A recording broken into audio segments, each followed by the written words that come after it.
Buenas tardes. Estamos por dar inicio a nuestra tercera sesión del día, que es la sesión 6 de nuestro programa. En esta sesión vamos a hablar sobre la importancia de la capacitación para el fortalecimiento de la gestión fiscal subnacional, que es el tema de este foro. En primer lugar, vamos a tener, igual que en la anterior sesión, una breve exposición acerca de por qué la importancia de la capacitación y qué instrumentos y qué estrategias diferentes hay para capacitar a los gobiernos subnacionales. Y después vamos a pasar a un panel con un caso específico de capacitación de la gestión fiscal subnacional.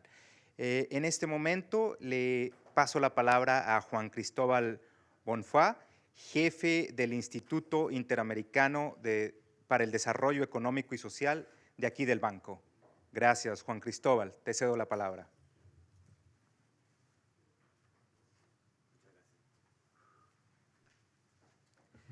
Muchas gracias. Muy buenas tardes a todas y a todos. La verdad es que esta es la sesión más difícil del día, ¿no? Después de ese almuerzo tendré que hacer algo sobrehumano para mantener la atención. Pero bueno, quisiera partir contando una anécdota. ¿Se escucha? ¿Sí? Hace más o menos 25 años, yo era gerente municipal de una ciudad en Chile de 500.000 de habitantes y teníamos una meta de aumentar en un 20% los ingresos propios y disminuir en un 10% el gasto corriente para aumentar nuestro presupuesto de inversión.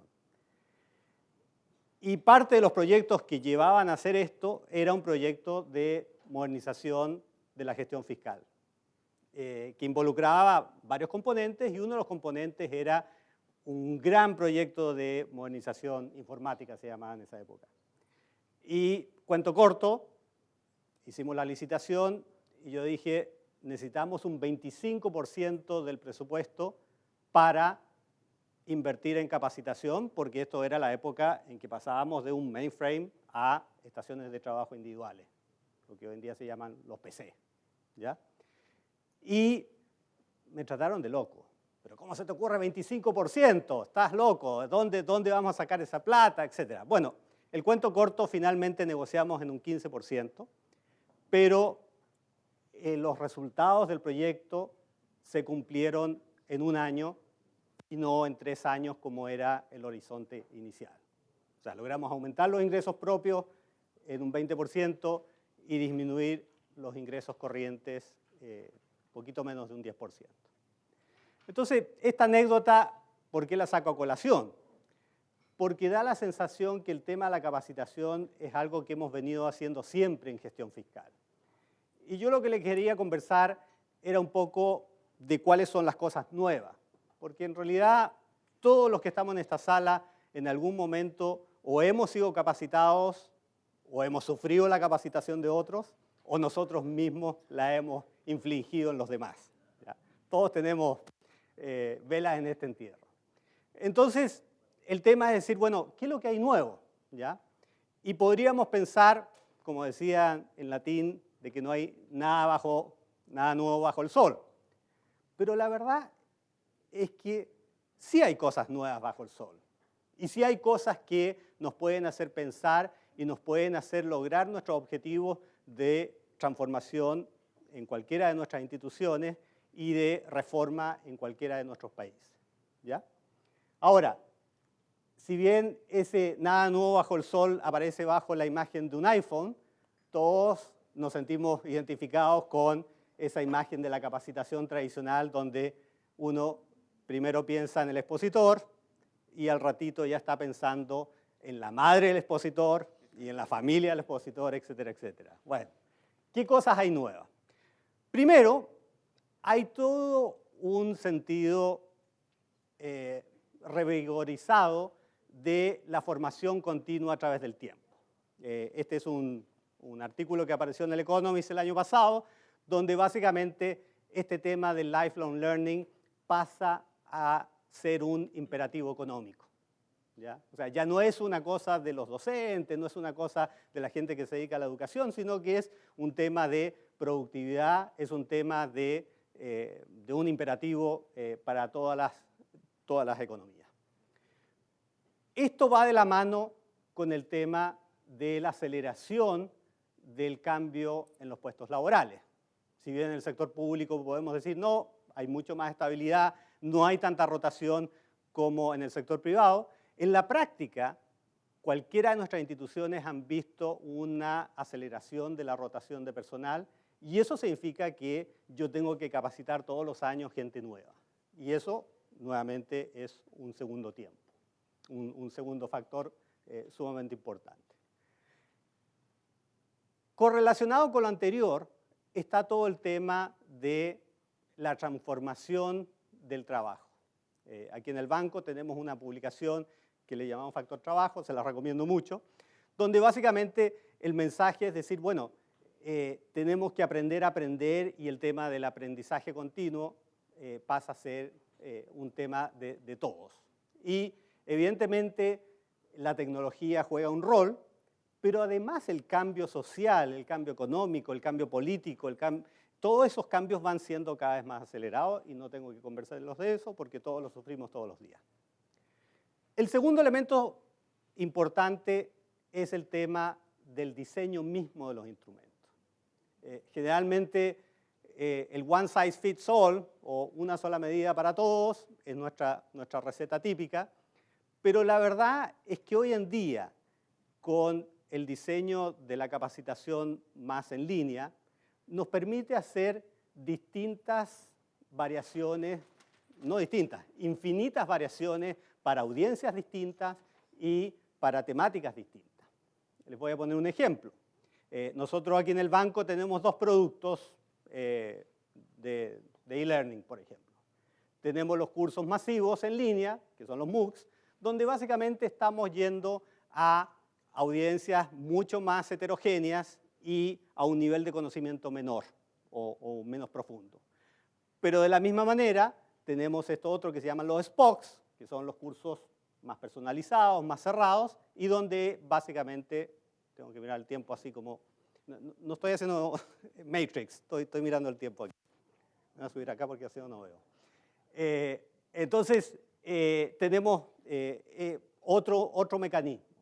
Bueno, de la misma forma, podemos pensar que un mismo curso tiene injertos o híbridos, ¿ya? O distintas formas de irse expresando. Ups, me devolví.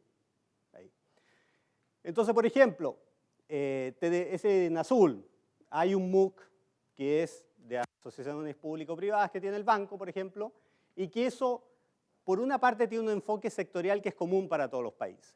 Pero después hay una bajada específica que hicimos para Perú, otra para Brasil y otro que lanzamos este año en temas de APPs en salud.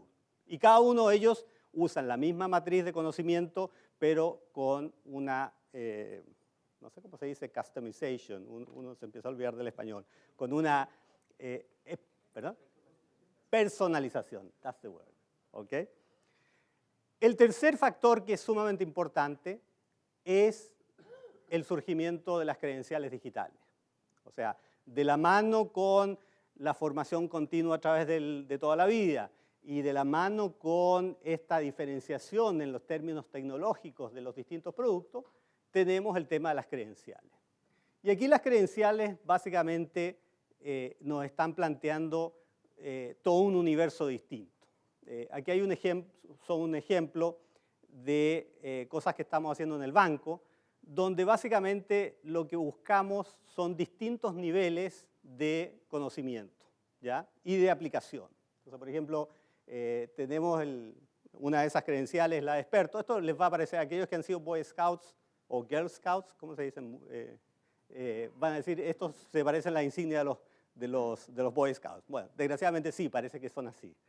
Pero básicamente tenemos distintos niveles diferenciados y las podemos hacer por distintas áreas de conocimiento. Y siempre está asociado a una competencia. ¿Y cuál es la diferencia en relación a la credencial tradicional que antes era un certificado? La diferencia es que nosotros podemos asociar una serie de otros componentes.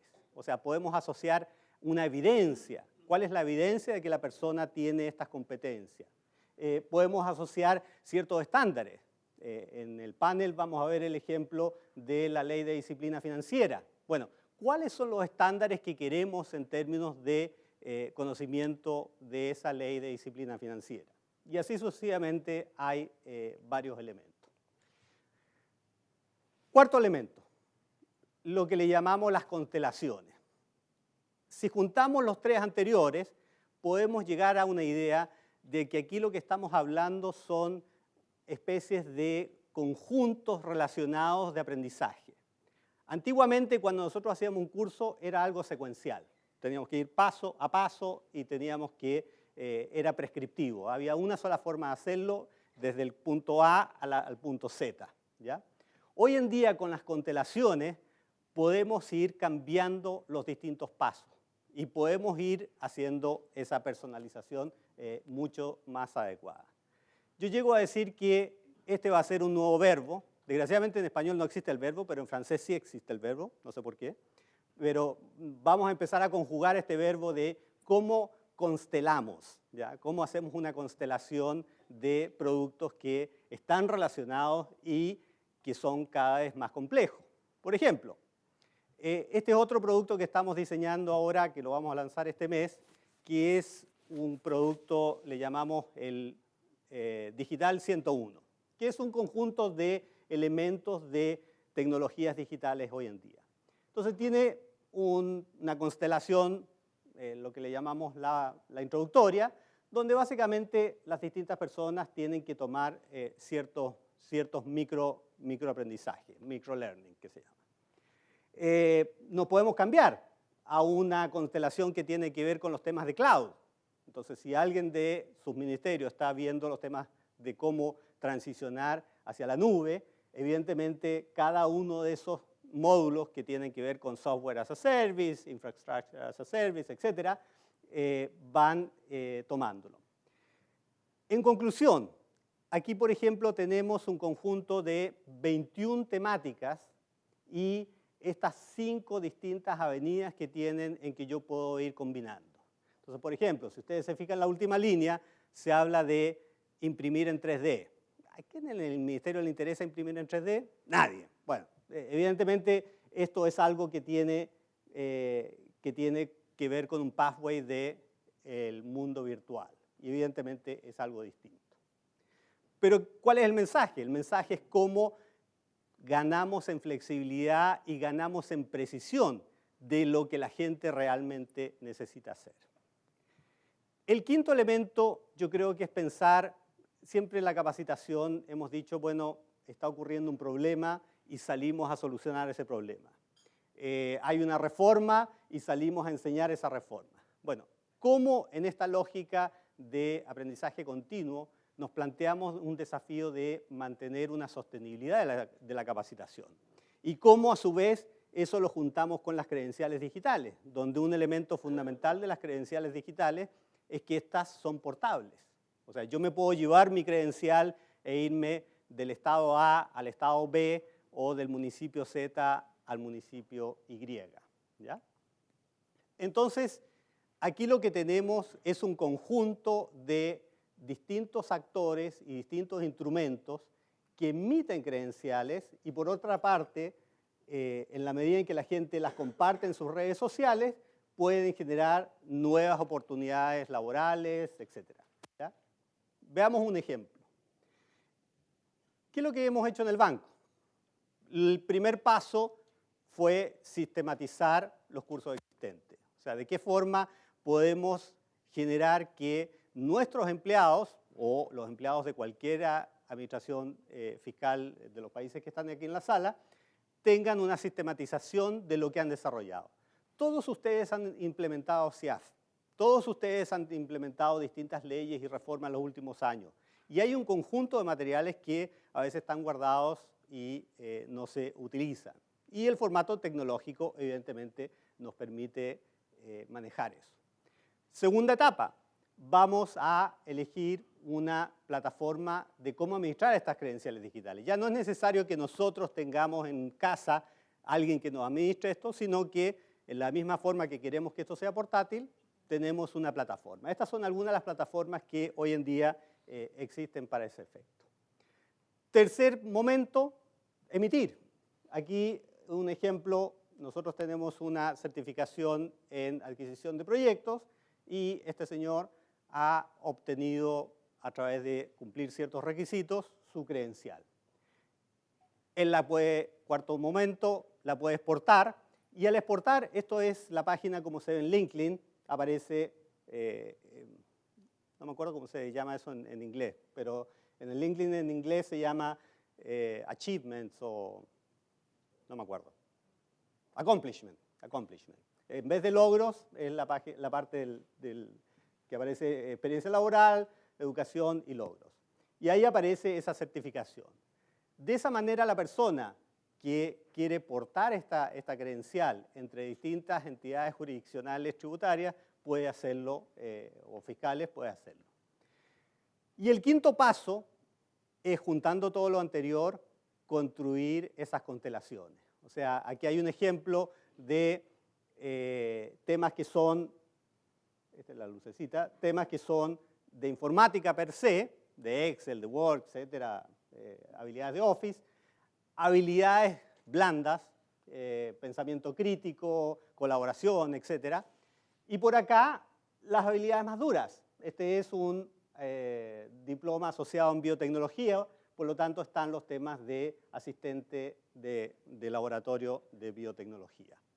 Y creo que tengo que parar ahí porque si no Alejandro me va a pegar si me paso un minuto.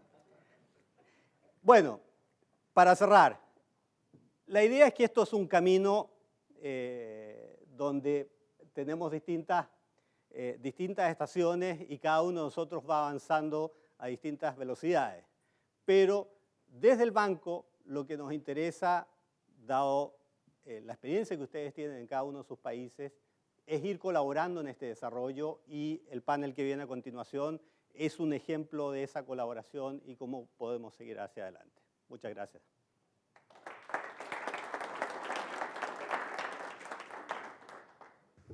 Muchas gracias, Juan Cristóbal, primero por la interesante presentación que nos das y segundo por cumplir con los tiempos establecidos. De verdad, hemos aprendido. Ahora bien, vamos a ver lo que nos acaba de decir Juan Cristóbal, cómo funciona en la práctica. Me permito presentar a Norma Peña, especialista sectorial de aquí del banco, que ella va a ser la moderadora durante este panel. Norma. No te veía, perfecto. Norma, pasas por favor y damos así comienzo al panel. Si quieren pasar los otros panelistas y ya acá Norma los va presentando uno por uno. Gracias.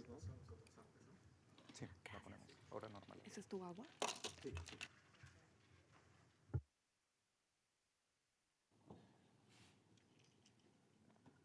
Buenas tardes. Hola. Aló. ¿Funciona? ¿Me escuchan?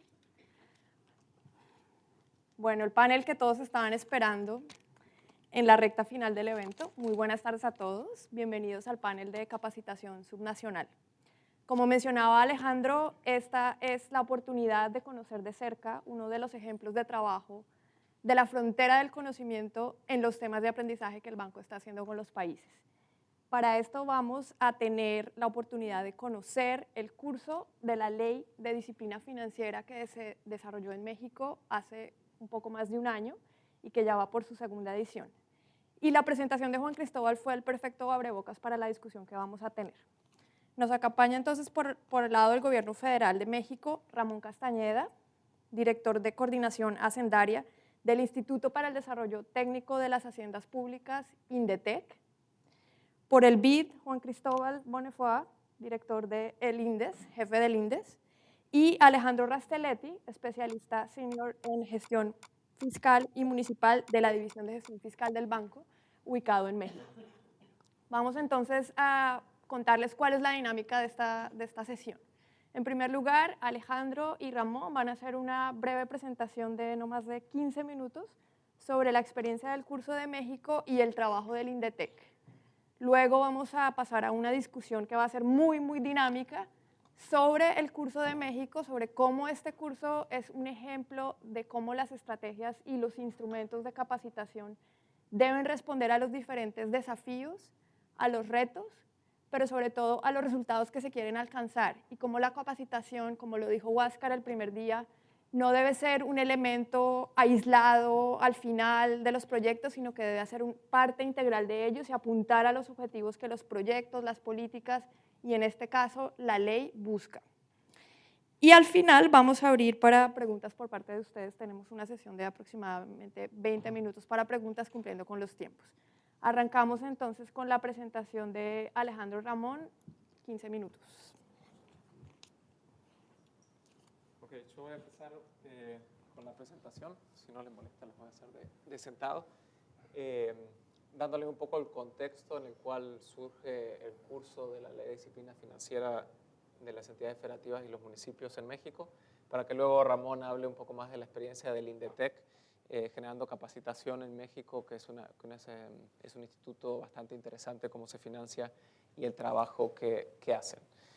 Entonces, nosotros con el banco estuvimos trabajando con México en el desarrollo de la Ley de Disciplina Financiera, asesorando técnicamente en esta iniciativa. Y esta iniciativa se da principalmente como una preocupación del gobierno saliente de México, que cuando llegan en 2012-2013 se encuentran con una situación de una deuda municipal y estatal que venía creciendo muy rápidamente, particularmente como consecuencia de la crisis de 2008. Antes de 2008, la deuda de los estados y los municipios en México estaba relativamente estable en el orden del 1,7-1,8% del PIB. Es una deuda relativamente baja comparado con otros países de la región, pero como consecuencia de la crisis, los ingresos propios de los estados y los municipios y las transferencias que empezaron a recibir del gobierno federal se vio disminuida considerablemente, y eso llevó a que muchos estados se endeudaran de manera significativa, y en poquito tiempo, de 2008 a 2013, la deuda se duplicó. Entonces el gobierno entrante vio que esta era una trayectoria insostenible, que tenía que ponerle cierto límite, y ahí es cuando con el nuevo gobierno y en el diálogo con el banco comenzamos a hablar de la posibilidad de establecer una ley de disciplina financiera para el control del endeudamiento y una mejora en la gestión de las finanzas públicas de los estados y municipios en México. Llevó un tiempo porque la Constitución de México no permitía al gobierno federal, por ser un país federal, reglamentar sobre cuestiones de los estados y los municipios en materia de gestión de sus finanzas públicas, pero luego una discusión política relativamente larga y amplia. En 2015 se aprobó la reforma constitucional que le permitió al gobierno federal reglamentar sobre esta materia, y en 2016 se estableció la ley. Se aprobó la ley por el Congreso y entrando en vigencia primero para los estados al año siguiente y luego para los municipios.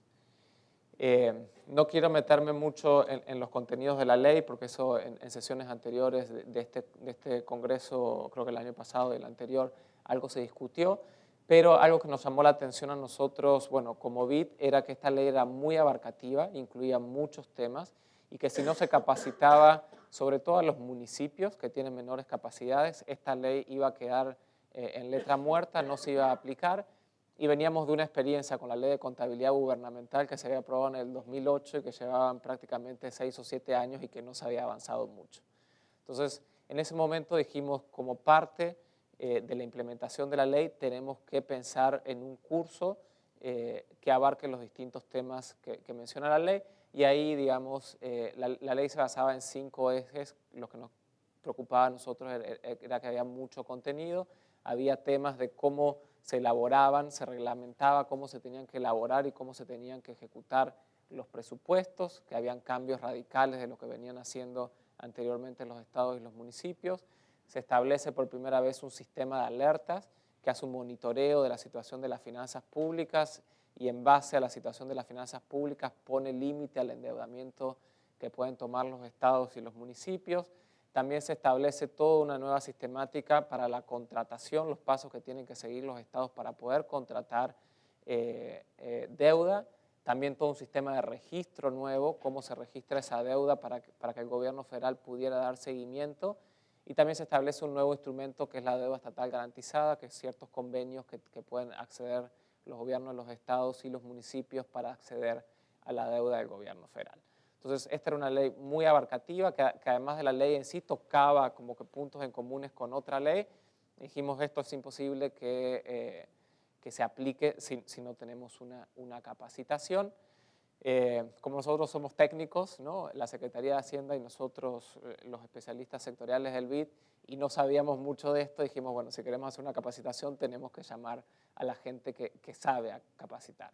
Entonces nosotros en el BID tenemos el INDES que dirigen aquí Juan Cristóbal, entonces por nuestra parte entramos en contacto con ellos para que nos ayuden a desarrollar este curso.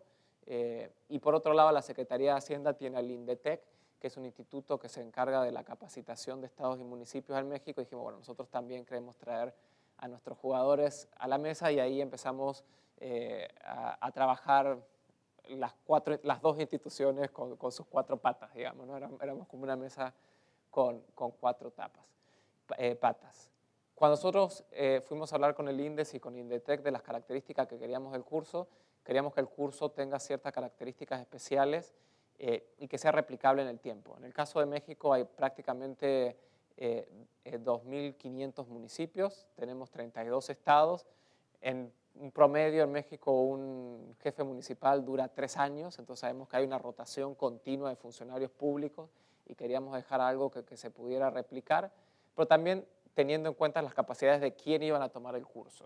Sabíamos que en muchos municipios las capacidades son bajas, entonces como que esta ley, la persona que me ayudaba decía había que traducirla al español, ¿no? Porque estaba del lenguaje legal de la ley a una persona que se sienta y la pueda interpretar, pero también sabemos que las personas están muy ocupadas, tienen miles de cosas que hacer en su día a día para tomar el curso. Entonces queríamos que sea un curso flexible, que lo puedan tomar en su casa, que sea dinámico, ¿no? Que no se aburran con este curso, como la foto que mostraba Juan Cristóbal con la cabeza así contra la mesa. Pero también pensamos que el curso, y por la novedad de los temas, iba a generar muchas dudas. Entonces, la modalidad MOOC que nos presentaba Juan Cristóbal, que se podían capacitar a todo el mundo en línea y que no tuvieran un hotline, que pudieran hacer preguntas o alguien que lo estuviera atendiendo sus consultas, no nos funcionaba. Entonces nosotros fuimos por un curso más acotado, que íbamos a empezar a capacitar alrededor de entre 300 y 500 personas por vez, pero queríamos tener un tutor dedicado que pudieran acceder, y también estamos buscando la interacción entre las personas un poco para ver las dificultades y que haya un espacio para la discusión entre los practitioners. Entonces, hablando entre todos, y decidimos elaborar un curso que estuvo basado en distintas características. Primero, necesitábamos material de lectura, la gente necesitaba sentarse y leer, ¿no? Y aprender y tomar un primer contacto con las distintas áreas. Ahí pasamos por toda una discusión de cuál era el plan de estudio, cuáles eran los distintos ejes que iba a tener el curso. Para hacerlo más divertido, sabemos que la lectura es un poco aburrida, entonces también desarrollamos videos con expertos explicando. Esa es una foto mía cuando me estaban filmando para el video del curso, el chiquitito atrás soy yo. También la parte de los tutores pensábamos que era algo fundamental, porque si alguien tenía duda tenía que haber alguien que sepa para responderle, y ahí el INDETEC jugó un rol fundamental proveyendo los tutores, porque no era solamente conocer la ley, sino esta ley hacía relaciones con la contabilidad gubernamental y ellos, ¿no? Y con temas de presupuestación, que ellos tienen amplia experiencia, entonces eran los socios indicados para esta alternativa. Como le decíamos, para generar esa dinámica queríamos que si un secretario de finanzas de un estado o un tesorero de un municipio tenía alguna duda, pudiera hacer preguntas en foros, ¿no? Y que otras personas que hayan pasado por los mismos pudieran responder. Y también creíamos que el tema de la certificación, que es el último dibujito, era algo importante, por lo cual teníamos que hacer algún tipo de evaluación para que, bueno, poderle dar la certificación y poder considerar que han tenido ese conocimiento. Entonces, ese es el contexto en el cual se dio el curso. En la parte de preguntas y respuestas podemos hablar un poquitito más, pero quiero ahora también que conozcan un poco la visión del INDETEC, que jugó un rol fundamental en la implementación de este curso. Muy bien, buenas tardes a todos. El Instituto para el Desarrollo Técnico de las Haciendas Públicas conocido como INDETEC en México, nace en el año de 1973 como una asociación civil que crean los tesoreros estatales para apoyarse en las cuestiones técnicas que por la operación de los órganos hacendarios, pues les distraerían. De tal manera que se crea el instituto para apoyarlos en el desarrollo de sus haciendas públicas, que realizar estudios, que los apoyara también técnicamente en las negociaciones de coordinación fiscal entre este ámbito de gobierno y el gobierno federal, dado que en esa época pues, estaba en transición lo que sería el Sistema Nacional de Coordinación Fiscal, que se crea por la Ley de Coordinación Fiscal actual en el año de 1980, y con ella se crean también los organismos del Sistema Nacional de Coordinación Fiscal, que entran en vigor un año antes, en 1979, y es como INDETEC, uno de los organismos del Sistema Nacional de Coordinación Fiscal, el organismo técnico del Sistema Nacional de Coordinación Fiscal, transita a una institución pública creada por ley, cuya Junta de Gobierno está integrada por la Asamblea General, que es la Reunión Nacional de Funcionarios Fiscales, en donde está integrada tanto por la Secretaría de Hacienda y Crédito Público, como por los 32 entidades federativas, los 31 estados y la Ciudad de México. El Consejo Directivo de INDETEC también está conformado por la Secretaría de Hacienda y Crédito Público y por 8 representantes de 4 grupos zonales de las entidades federativas.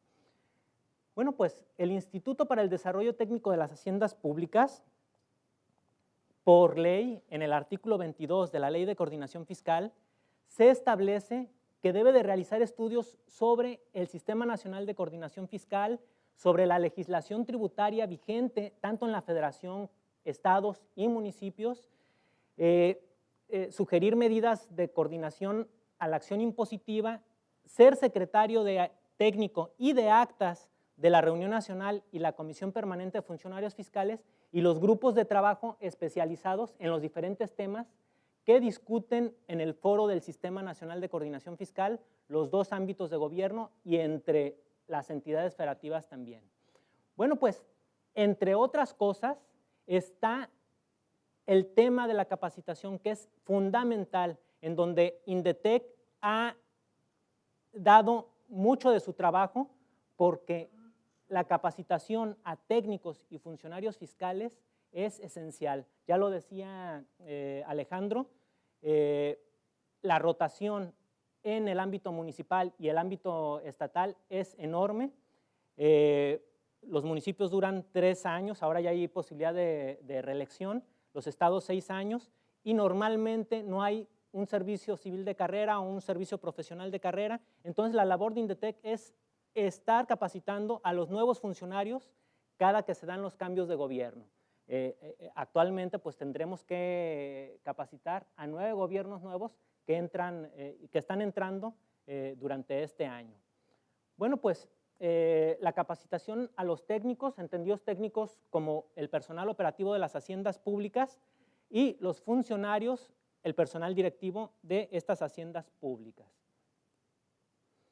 ¿Qué temas son los que abarca INDETEC? Bueno, pues los temas sustantivos de la hacienda pública, ingreso, gasto, deuda y patrimonio, y transversales, que es la coordinación y colaboración administrativa, la política, la administración, el desarrollo jurídico, la contabilidad gubernamental armonizada, la transparencia, fiscalización y rendición de cuentas. Y aquí la disciplina financiera ahora sí que es un tema omnipresente en todos y cada uno de estos temas, tanto los sustantivos como los transversales. Por eso la importancia de capacitar a las entidades federativas y los municipios para la implementación de este importante mecanismo para garantizar la sostenibilidad financiera de estos gobiernos locales. Bueno, entre los productos y servicios que tiene INDETEC, pues hay varios: consultoría, asesoría, consultas telefónicas, etcétera. dentro de las consultorías, pues también se imparte la capacitación. Cuando hablan para que se les resuelva una duda y esta se les resuelve, bueno, pues ya hay un aprendizaje. Y la capacitación, como decíamos, es esencial para fortalecer las capacidades profesionales de los técnicos y funcionarios hacendarios locales del país. Bueno, de la muy buena experiencia que tuvimos con el BID, con el INDES, respecto a la capacitación sobre la ley de disciplina financiera en entidades federativas y municipios, pues se crea, ahora sí que, aunque teníamos la idea, pero no la experiencia de la capacitación en línea por parte del INDETEC. De tal manera que se crea una coordinación general de innovación y capacitación en línea, es decir, un área al interior del instituto en donde aprovechamos las ventajas de este tipo de capacitación, y esta área ve cursos en línea y el diseño instruccional tanto para cursos presenciales como en línea. Y bueno, eso nos llevó a que en el programa de trabajo 2018 y ahora en el 2019, la Reunión Nacional de Funcionarios Fiscales nos aprobara el programa 7, que es precisamente el de servicios de información y capacitación en línea. Muchas gracias. Por las presentaciones. Vamos a arrancar entonces la conversación. Tenemos varias preguntas, así que respuestas cortas y al punto, para luego pasar a las preguntas por parte del público. Yo quisiera profundizar un poco sobre el curso y a partir de la experiencia de México extrapolar resultados, lecciones a lo que puede aplicarse para la región, que es de interés de todos los aquí presentes.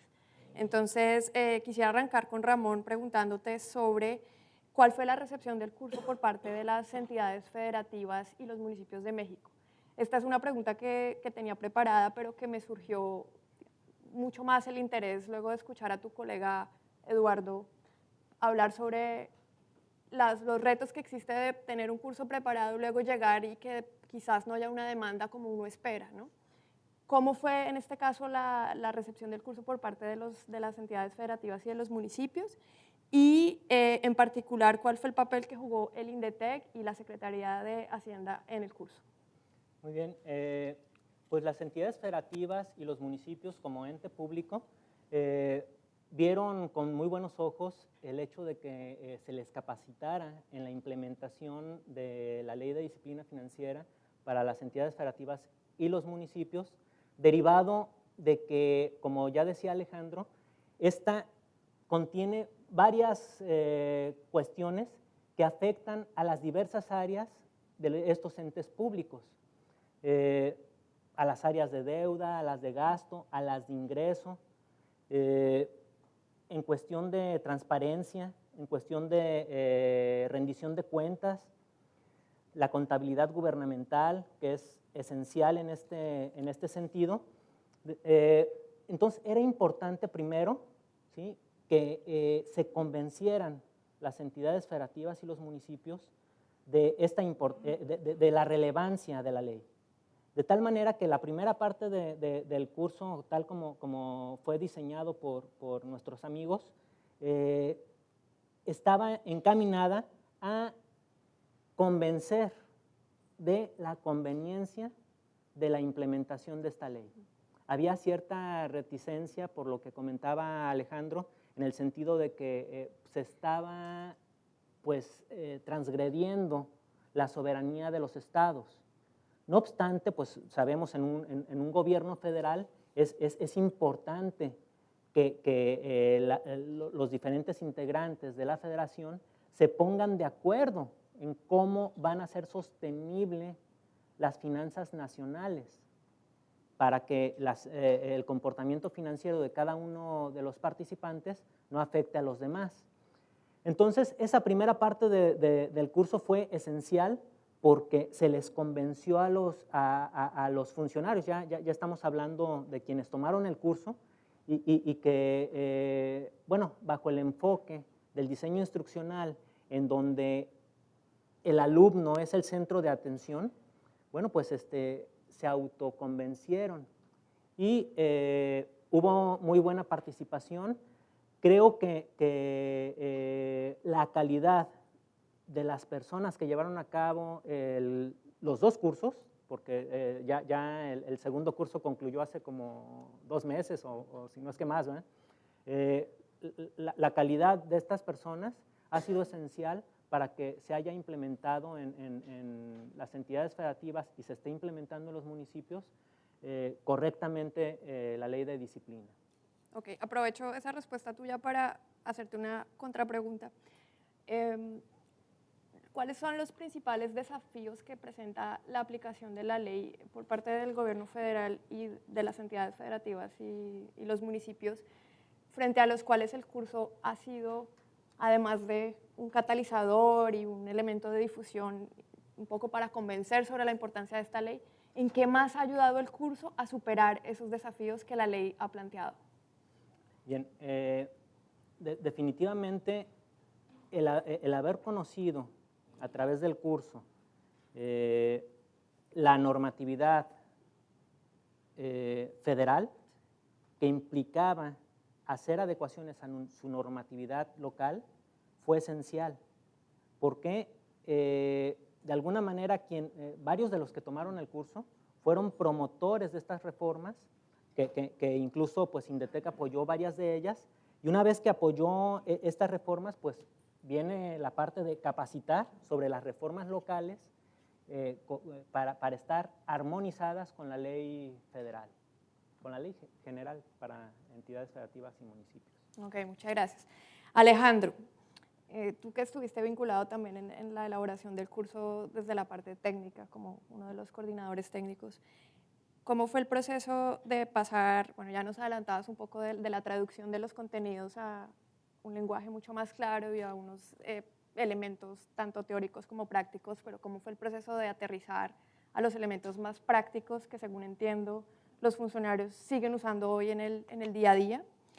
Y sobre el reto de mantener los contenidos actualizados. Esta ley fue promulgada en abril del 2016 y tuvo unos cambios en enero de este año, si no me equivoco, que implicaron que el curso tuviera que ser revisado.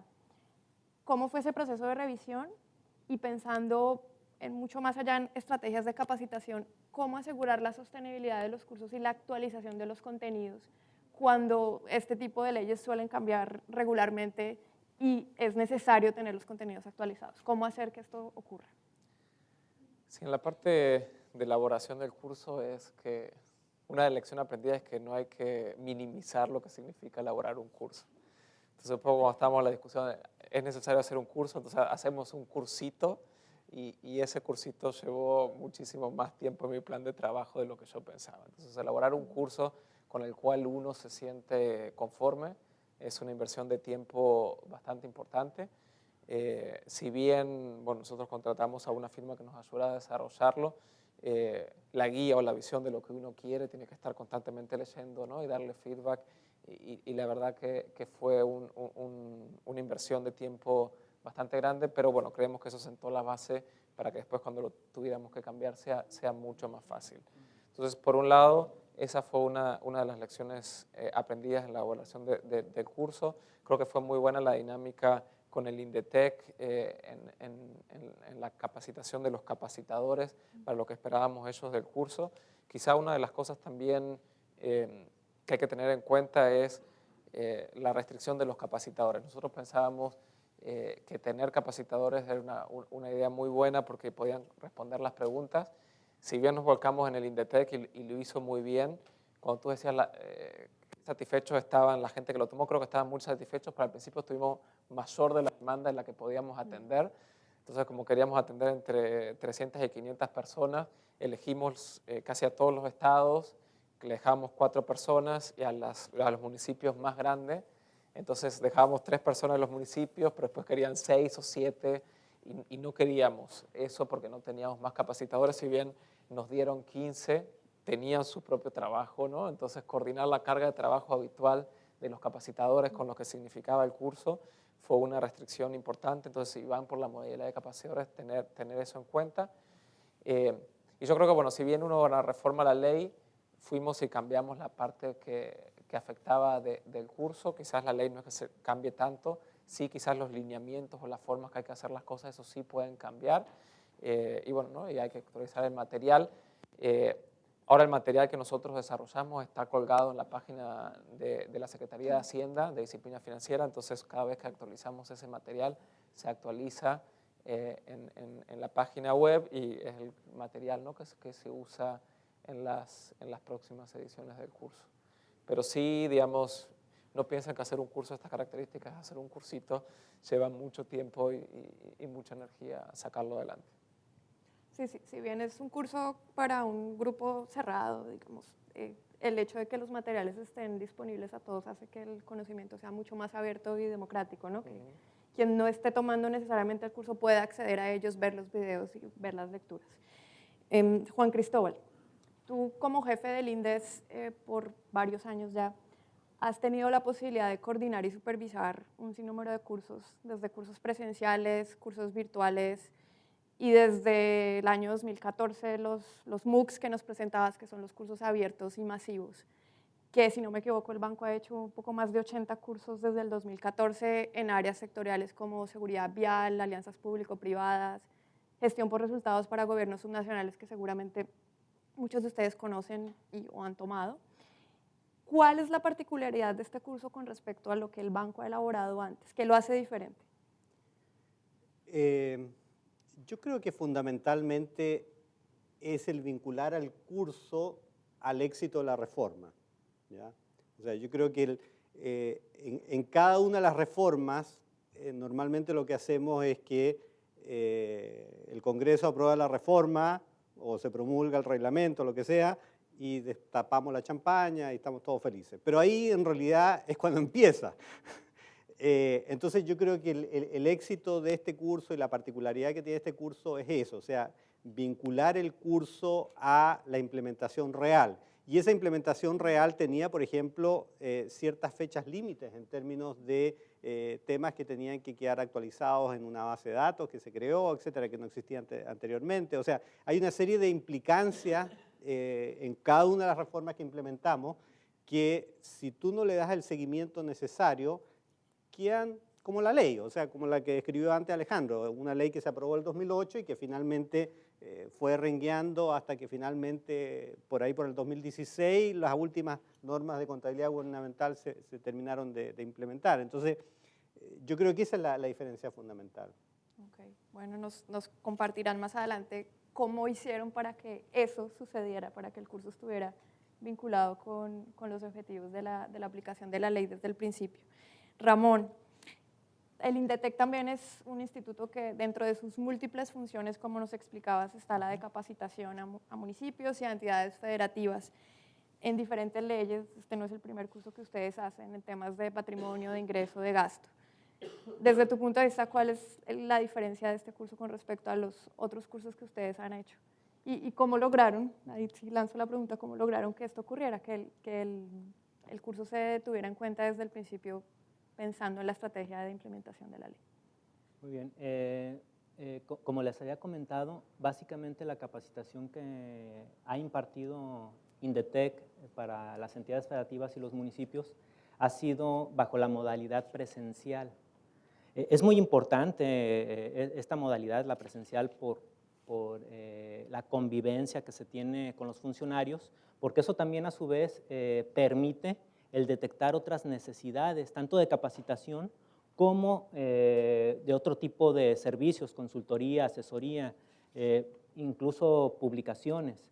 De tal manera que pues sí es muy diferente a lo que estábamos realizando y precisamente por eso, dada esta buena experiencia, esta buena práctica que pudimos observar del BID, que aunque la idea, ya les comentaba, ya la habíamos tenido, muchas veces en nuestros programas de trabajo, en nuestras propuestas de programa de trabajo, incluimos la capacitación en línea, pero como dice Alejandro, no sabíamos la magnitud del trabajo que implica diseñar un curso. No sabíamos pues todo lo que se tiene que realizar para concretar ese producto. Con esta experiencia, aunque vista desde fuera, porque realmente los que se llevaron esa tarea fueron los amigos del BID y del INDES, pero nos orientó para dar el primer paso. El primer paso fue la creación de esta coordinación de capacitación en línea y bueno, ya se está trabajando en una plataforma para poder capacitar, ahora sí que a los 2.458 municipios que tenemos en México, que si los multiplicamos por el número de funcionarios y las 32 entidades federativas y el número de funcionarios, bueno, pues ya se darán cuenta. Y aparte, incursionamos, dada pues la materia de la disciplina financiera y la contabilidad gubernamental que implica los otros entes públicos de entidades federativas y municipios como son órganos autónomos, organismos descentralizados y demás entes públicos que deben de seguir las normas de la contabilidad gubernamental y de la disciplina financiera, bueno, pues entonces tenemos un universo enorme que atender y la capacitación en línea va a ser la salida para poderlo hacer oportunamente y con calidad. Perfecto. Alejandro, hace un rato mencionabas el trabajo de los tutores, que son tutores del INDETEC, son miembros, que participaron en la sesión, en la primera edición y en la segunda edición del curso. Además de esto, que es una ventaja enorme de trabajar con un socio local que tenga el conocimiento y la cercanía con los municipios como el INDETEC, ¿cuáles son otras ventajas de hacer este tipo de cursos con socios locales como el INDETEC? En el caso de México, en el caso de Brasil, el ESAFI, y estos organismos que tienen dentro de sus funciones esa capacidad de estar muy, muy cerca de los municipios y de los estados y son parte fundamental para los cursos. Sí, bueno, muchísimas, ¿no? Digamos, las ventajas que tienen. La primera, bueno, ventaja que nosotros le vimos, o el primer trabajo en el cual colaboramos con ellos, como bien decía Ramón, un poco por la experiencia que traía el INDES, primero nosotros nos volcamos a hacer los capítulos y a diseñar el curso y los videos, pero por ahí nosotros venimos con una visión, ¿no? Como que internacional, y quizás usamos palabras que no son muy comunes en México. Estamos más acostumbrados a hablar con el gobierno federal, en el caso de México, que con los estados y los municipios. Entonces, tener los ojos frescos, ¿no? y usarlos a ellos como revisores. Tuvimos muchísimos comentarios a los primeros borradores que teníamos, los distintos capítulos del curso, que enriquecieron y aumentaron la calidad del curso enormemente. Y quizás no hubiéramos tenido ese nivel de satisfacción si ellos no le daban la primera revisión, por la experiencia de años que llevan, ¿no? Dando capacitación en los estados y los municipios en México. Y como decía, la ley de disciplina financiera establecía cambios bastante radicales en la forma que había que presentar los presupuestos, en la forma que había que ejecutar los presupuestos, cómo que había que reportar información sobre ellos, cómo había que hacer para contratar deuda, cómo había que hacer para registrar esa deuda con el gobierno federal, y sabíamos que iban a surgir un sinnúmero de preguntas que no estaban reflejadas en los fascículos que le dábamos, porque también si le damos 100 páginas para leer, nadie lo iba a leer, ¿no? Entonces, tener a alguien que le pueda cubrir las dudas que surgieran era algo fundamental, porque lo que nos comentaban la gente del INDES es que si no te gusta el primer fascículo o si no te contestan tus dudas, hay un nivel de deserción muy alto. Entonces nosotros tuvimos niveles muy bajos de deserción y creemos, ¿no? Que en parte de eso fue tener a alguien especializado que uno le podía hacer una pregunta y que en el transcurso de menos de 12 horas te iba a estar respondiendo esa pregunta. No era que 2 semanas más tarde te llegaba la respuesta. Creo que eso fue uno de los factores claves que llevaba a que no desierten y el nivel de satisfacción que tuvimos con el curso. La idea es que los tutores del INDETEC sigan en las ediciones subsiguientes o haber una suerte de transferencia de conocimiento a otros tutores. Sí, ahí lo que nosotros pensamos, bueno, ¿no? Como que el BIT en algún momento, ¿no? Como que nosotros vamos a salirnos de este curso y que este sea un curso que ya quede directamente en el INDETEC, y con los avances que están haciendo, ¿no? En el desarrollo de toda la capacitación electrónica, es que ellos, ¿no? Le den continuidad en el curso en el mediano plazo, y eso fue una de las decisiones también claves por la cual pensamos asociarnos en el INDETEC. Nosotros tenemos recursos de cooperación técnica, pero son limitadas, no podemos continuar esto de por vida. Sabemos, como decíamos, que los funcionarios públicos rotan todo el tiempo y esto tiene que ser continuo, estos cursos. Por lo tanto, la idea es que ellos tomen, ¿no? Este curso y lo sigan impartiendo por su propia cuenta en el mediano plazo. Muy bien. Se nos está acabando el tiempo para esta conversación, pero me queda para una pregunta más que va a ser para Juan Cristóbal. Pero aprovecho para decirles que vayan pensando sus preguntas porque vamos a abrir para preguntas por parte de ustedes en los próximos minutos. Juan Cristóbal, esta experiencia del curso ciertamente es muy ilustrativa de lo que se puede hacer en otros países y en la región.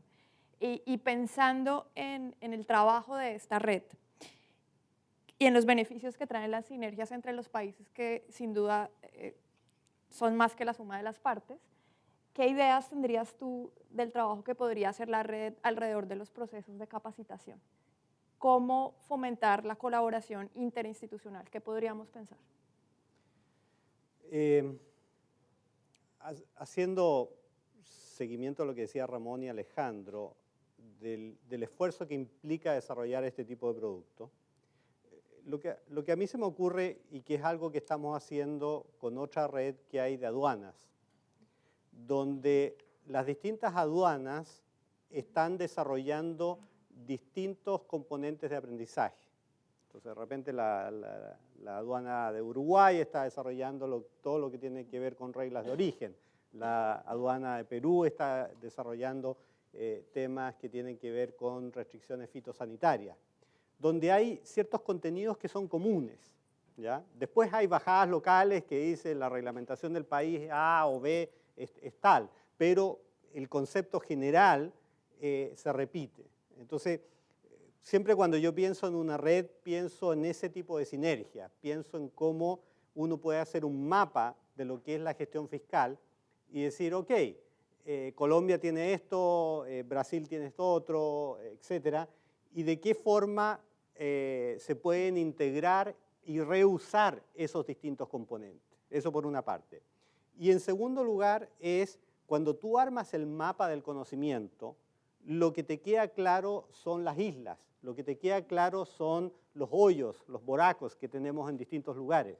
Entonces, en cierta medida ahí tú te dices, bueno, de repente hay un tema de pasivos contingentes, que nadie lo ha desarrollado.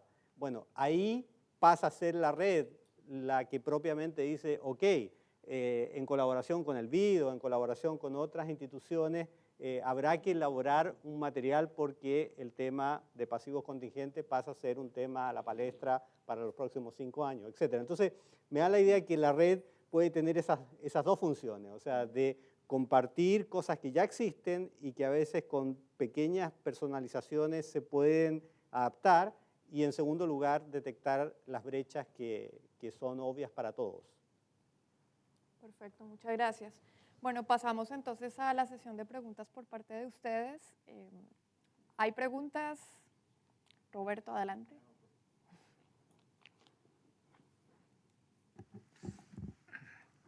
Bueno, en primer lugar, muy interesante la experiencia de ustedes. Creo que va a tener mucho potencial en otras asociaciones con otros países. 4 preguntitas concretas en base a lo que ya mencionaron. Primero, ¿el curso es opcional o obligatorio para los funcionarios que están involucrados en la gestión a nivel subnacional? Segundo, mencionaste tasa de deserción. ¿Cuál es la tasa de deserción? Tercero, ustedes cuando lanzaron el curso plantearon un objetivo de cobertura de determinada población, a diferencia de otros cursos online que dicen, bueno, vamos a capacitar a todo el mundo, sin tener un target, ¿no? Y por último, ¿cómo van a medir cuál va a ser la evaluación de impacto del curso? Un momento, antes de pasar a responder. Fueron 4 envolvidos, si no, digamos. 4, una tras otra. ¿Hay alguna otra pregunta en este momento para aprovechar y sumar? Adelante, Erika. Celia.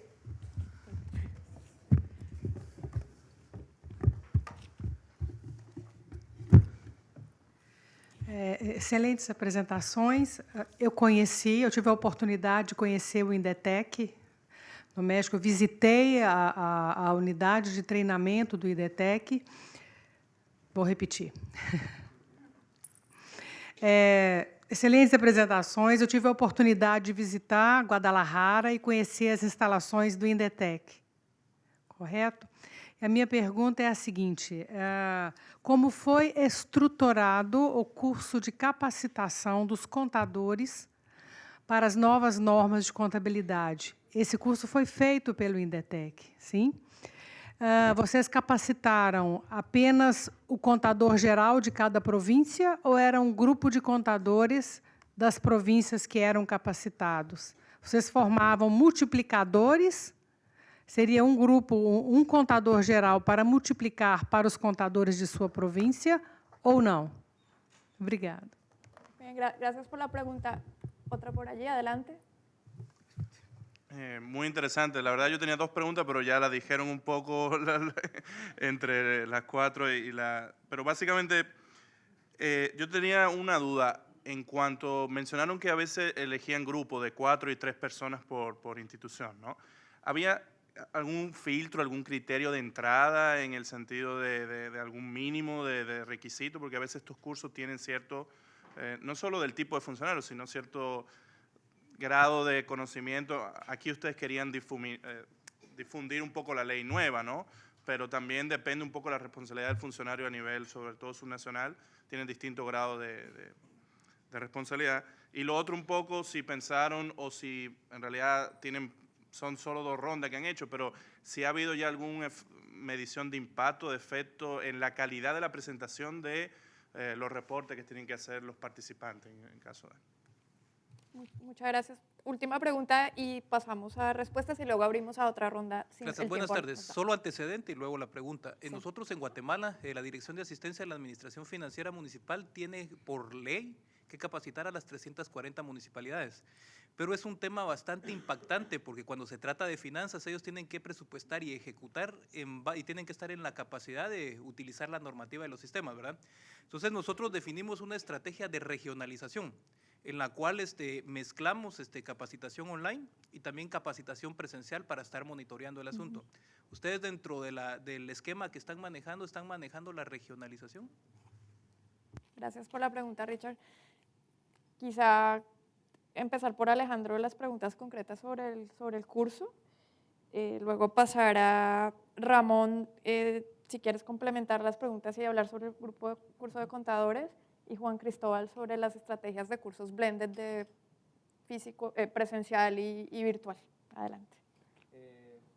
Sí, siendo un poco por el orden que la recibí, respecto a lo que preguntaba Roberto, hay quizás primero hablar de los 2 cursos. Solamente hicimos 2 implementaciones y fueron como que con poblaciones muy distintas.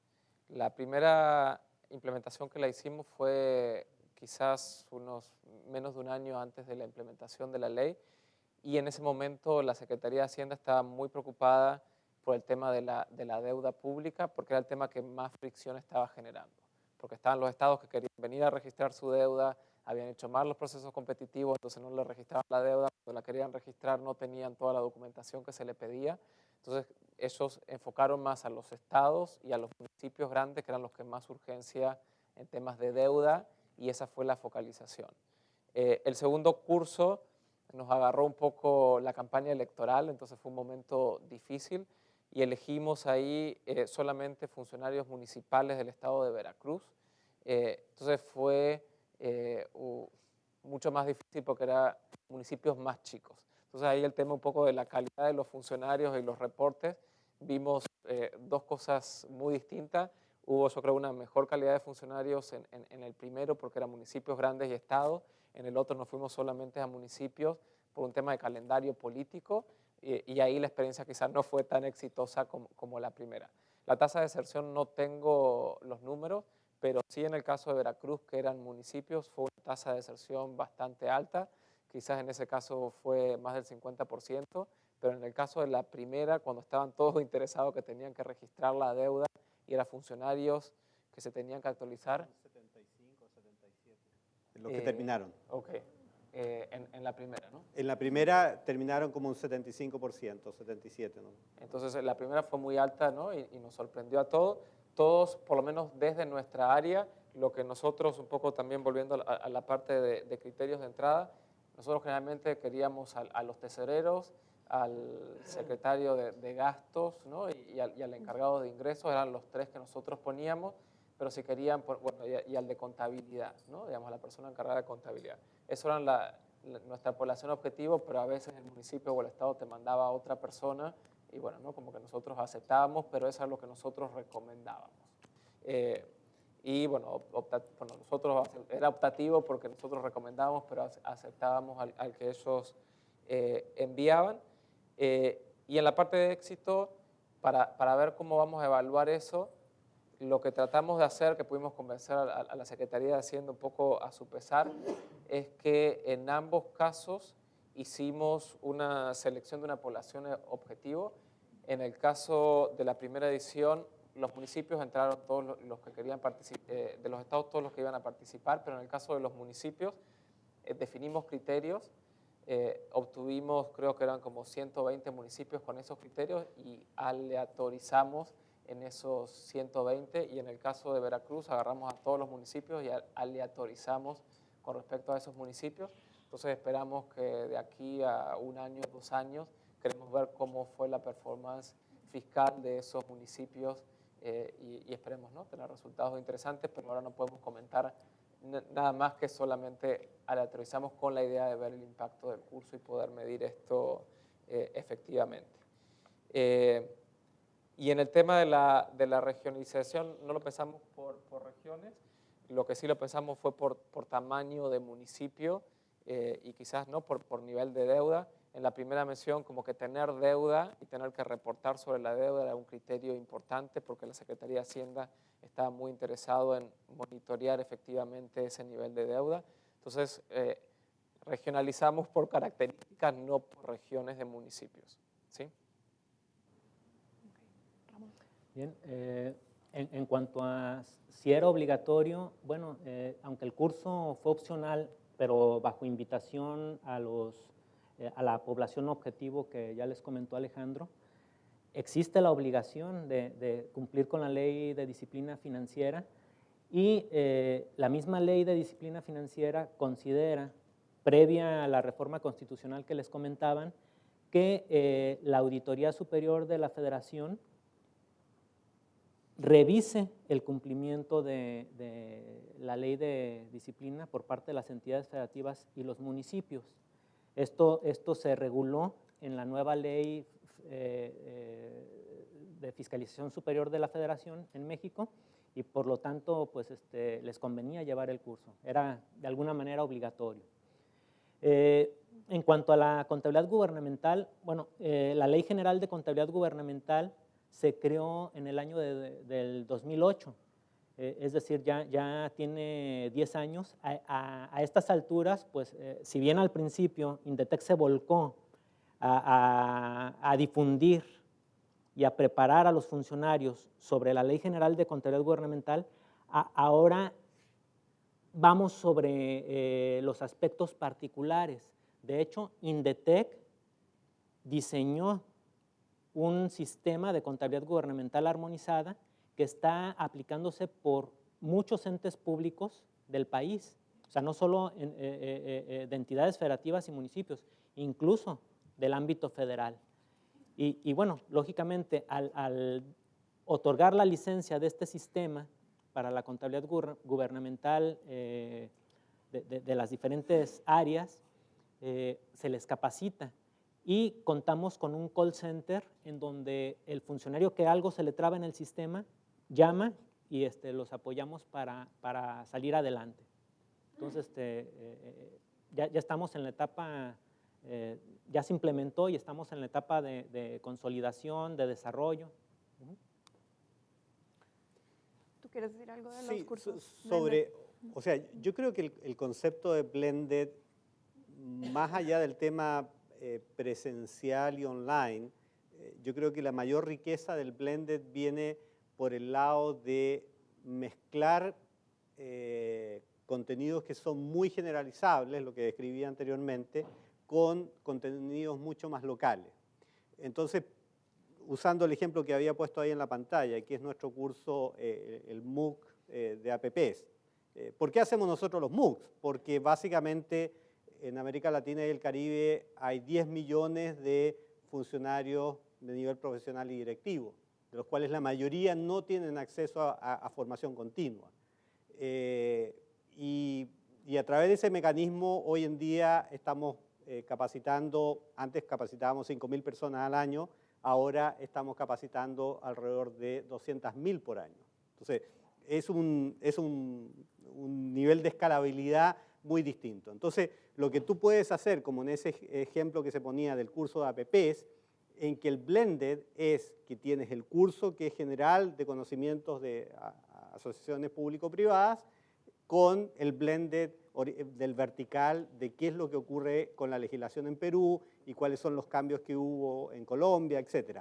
Y en algunos casos, como el caso de Colombia, ahí se hizo un presencial con el DNP, donde precisamente en Bogotá hace un par de meses hicimos el presencial. Entonces tienes como, piensen ustedes que esto es como una especie de multivector. Puedes tener blended en muchas dimensiones en que la gente de los municipios más lejanos solamente los tienes online, algunas ciudades capitales como Veracruz, haces una sesión presencial, etc. O sea, yo creo que la tecnología hoy en día te permite jugar mucho más y ser mucho más flexible y armar esto que decía yo de las constelaciones. Bueno, muchas gracias. Ya no nos dio tiempo para una segunda ronda de preguntas, pero pueden acercarse a los panelistas al final en caso las tengan.